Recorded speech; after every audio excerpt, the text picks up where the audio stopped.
Interview questions for resilience.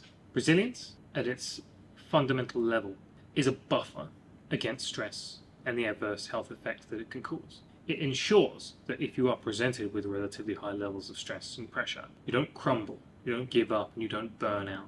So people with a great deal of resilience, they're just able to handle more stress, more pressure, more psychological stresses that would otherwise overcome someone with less resilience. And someone with very low level of resilience is going to be particularly fragile. Very low levels of stress will be necessary to overwhelm them.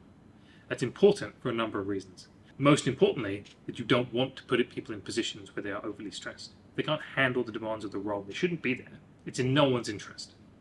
They will just be unwell, stressed, overwhelmed, and likely to suffer from serious negative health effects like burnout. And additionally, while they're burning out, while they are stressed, their performance is obviously going to suffer. So it's one of those psychological constructs where when it is necessary, it is very necessary, and you have almost a moral obligation to assess it.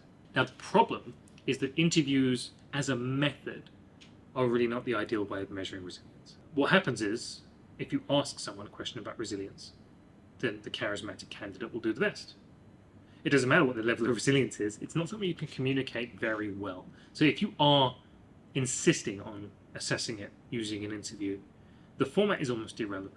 You can use past-oriented questions, you can give future-oriented questions. Either way, their real level of resilience is going to be particularly difficult to measure, so you would have to focus on very specific things. For example, whether they're aware of certain coping mechanisms, or whether they're frequently overwhelmed by stress, whether they have a relatively low tolerance of stress. You have to come at it from a relatively sort of right angle. You can't address this directly.